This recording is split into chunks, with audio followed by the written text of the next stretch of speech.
ಕಂದಾಯ ಇಲಾಖೆಗೆ major surgery ಮಾಡಲಾಗಿದೆ. ಖಡಕ್ ನಿರ್ಧಾರ ತೆಗೆದುಕೊಂಡಿದ್ದಾರೆ ಕಂದಾಯ ಸಚಿವ ಕೃಷ್ಣ ಬೈರೇಗೌಡ. ಹಲವು ವರ್ಷಗಳಿಂದ ಠಿಕಾಣಿ ಹಾಕಿದ್ದವರಿಗೆ ಕತ್ತರಿ ಹಾಕಿದ್ದಾರೆ. ನೋಡಿ, ಕೆಲವೊಬ್ರು ಜಾಂಡ ಊರು ಬಿಟ್ಟಿರ್ತಾರೆ, ಬಹಳ ಸೇಫ್ನೆಸ್ ಇದು. ಆಮೇಲೆ ಜನ ಕಾಂಚಾಣ ನೋಡೋದೇ ಜಾಸ್ತಿ ಕೆಲವು ಅಧಿಕಾರಿಗಳು.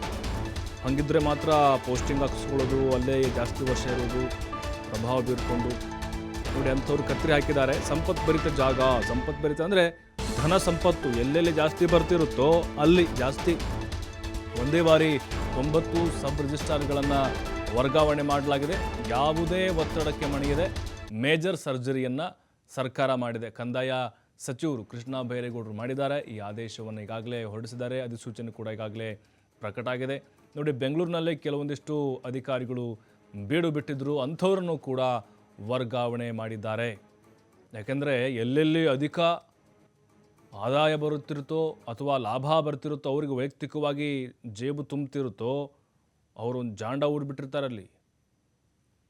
ಯಾಕಂತ ಹೇಳಿದ್ರೆ ನೋಡಿ, ಬೆಂಗಳೂರಿನಲ್ಲಿ ಒಂದು ಸಬ್ ರಿಜಿಸ್ಟ್ರ್ ಆಫೀಸಿಗೆ ಹೋದರೆ ನಾವು ಏನೋ ಒಂದು ಕೆಲಸ ಆಗಬೇಕಂದ್ರೂ ಕೊಡಲೇಬೇಕು. ನಾವು ಅವ್ರಿಗೆ ಕೈ ಬಿಸಿ ಮಾಡಲೇಬೇಕು. ಒಂದು ಮನೆ ಕಟ್ಸೋಕೆ ಪರ್ಮಿಷನ್ ತೆಗೆದುಕೊಳ್ಳೋಕೆ ಹೋದ್ರು, ಜಾಗದ್ದು ಹೋದರು, ಇಂತಿಷ್ಟು ಲಂಚ ಅಂತ ಕೊಡಲೇಬೇಕು ಕೆಲವೊಂದಿಷ್ಟು ಕಚೇರಿಗಳಲ್ಲಿ ಅಧಿಕಾರಿಗಳಿಗೆ. ಹಾಗಾಗಿ ಈಗ ಸಾರ್ವಜನಿಕ ವಲಯದಲ್ಲೂ ಕೂಡ ಸಾಕಷ್ಟು ರೀತಿ ದೂರುಗಳು ಕೂಡ ಇತ್ತು. ಈ ಅಧಿಕಾರಿ ಇದ್ದರೆ ಬರೀ ಇದೇ ಆಗುತ್ತೆ ಕತೆ ಅಂಥೇಳಿ, ಹೊಸಬ್ರು ಬರಬೇಕು, ಬೇರೆಯವ್ರು ಬರಬೇಕು, ಇವ್ರನ್ನ ಬೇರೆ ಕಡೆ ವರ್ಗಾವಣೆ ಮಾಡಬೇಕು, ಸಾಕಾಗಿ ಹೋಗಿದೆ ನಮಗೂ ಕೊಟ್ಟು ಅಂಥೇಳಿ. ಹಾಗಾಗಿ ಏಕಕಾಲಕ್ಕೆ 90 ಸಬ್ ರಿಜಿಸ್ಟ್ರಾರ್ಗಳನ್ನು ಈಗ ವರ್ಗಾವಣೆಯನ್ನು ಮಾಡಿ ಸರ್ಕಾರ ಆದೇಶವನ್ನು ಹೊರಡಿಸಿದೆ. ಇದು ಎಲ್ಲ ಇಲಾಖೆಗಳಲ್ಲೂ ಕೂಡ ಆವಾಗ ಸರ್ಜರಿ ಹಿಂಗಾಗ್ತಾ ಇರಬೇಕು. ಕೆಲವೊಬ್ಬರು ತಮ್ಮ ಪ್ರಭಾವವನ್ನು ಮೀರಿ ಯಾರನ್ನೋ ಹಿಡ್ಕೊಂಡು ಇನ್ಫ್ಲುಯೆನ್ಸ್ ಮಾಡಿಕೊಂಡು ಅಲ್ಲೇ ಜಾಂಡ ಊರಿದ್ರು. ಅವರು ಯಾವುದಕ್ಕೂ ಕೂಡ ಸರ್ಕಾರ ಇಲ್ಲಿ ಮಣೆ ಹಾಕಿಲ್ಲ.